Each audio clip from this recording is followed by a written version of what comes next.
10 Min con Jesús, América Latina. Señor mío y Dios mío, creo firmemente que estás aquí, que me ves, que me oyes. Te adoro con profunda reverencia. Te pido perdón de mis pecados y gracia para hacer con fruto este rato de oración. Madre mía Inmaculada, San José, mi Padre y Señor, Ángel de mi guarda, interceded por mí. Atender a los enfermos fue siempre una constante en el paso de Jesús por la tierra, en toda su vida pública. Y era como una señal de su propia condición mesiánica.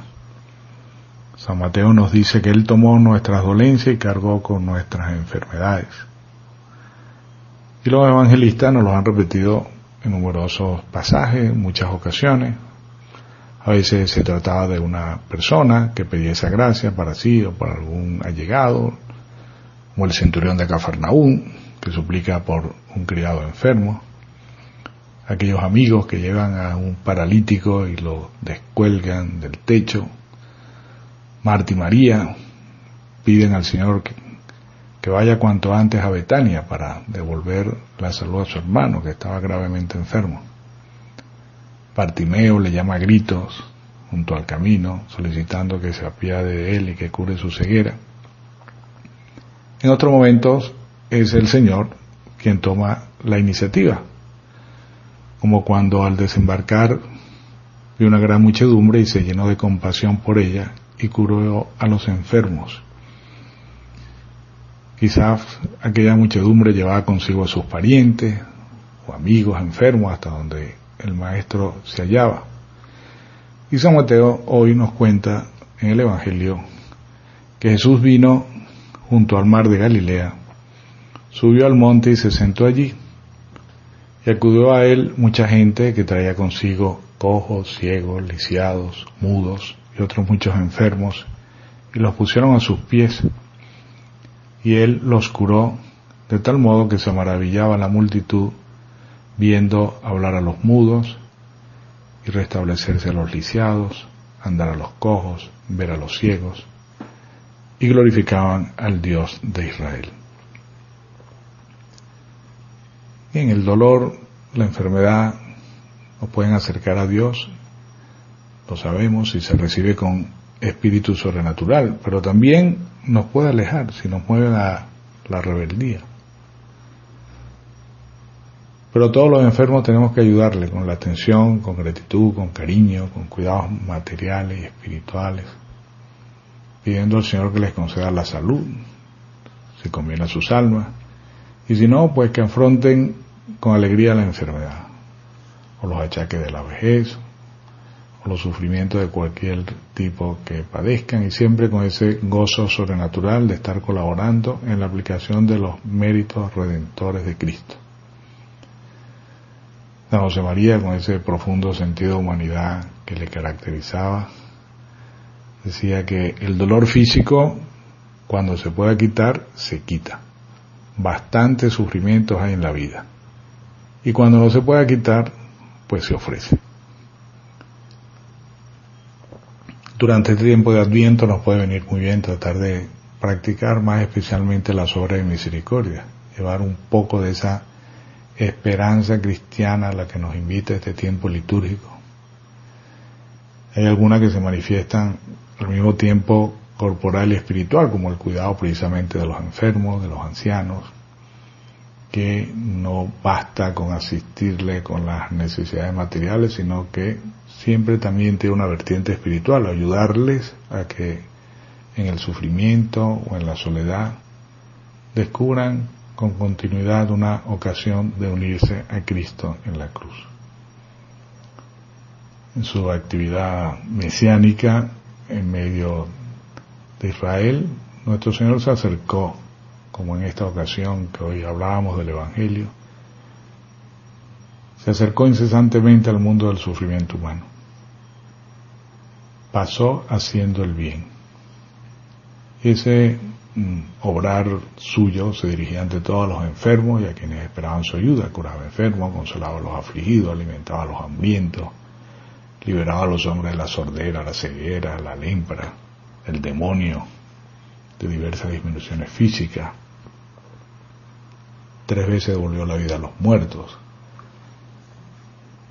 Un Dios que es sensible a todo sufrimiento humano, tanto del cuerpo como del alma.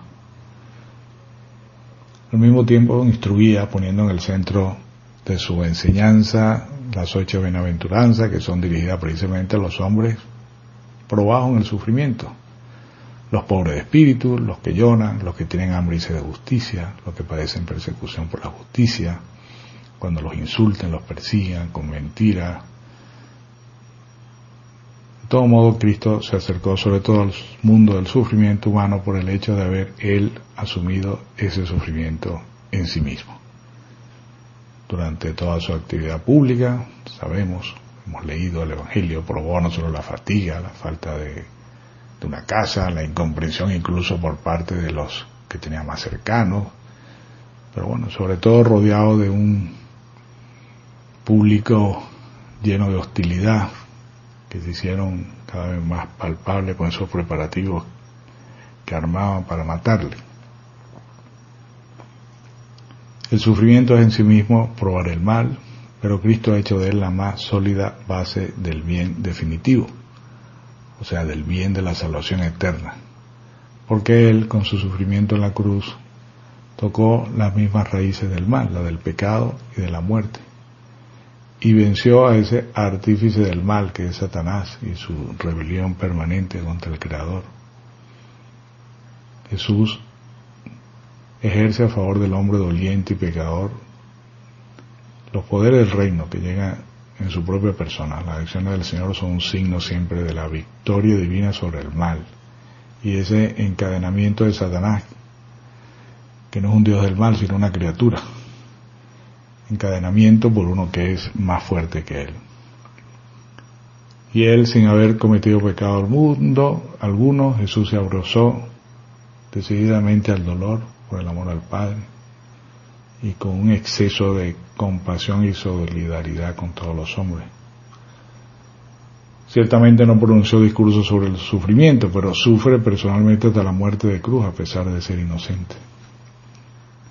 Como en la primera multiplicación de los panes, los apóstoles pusieron los panes y los peces que tenían a disposición del Señor. Era todo lo que tenían. Jesús les preguntó, ¿cuántos panes tenéis? Ellos contestaron, 7 y unos pocos peces. También se sirvió de ellos para repartirlos después del milagro.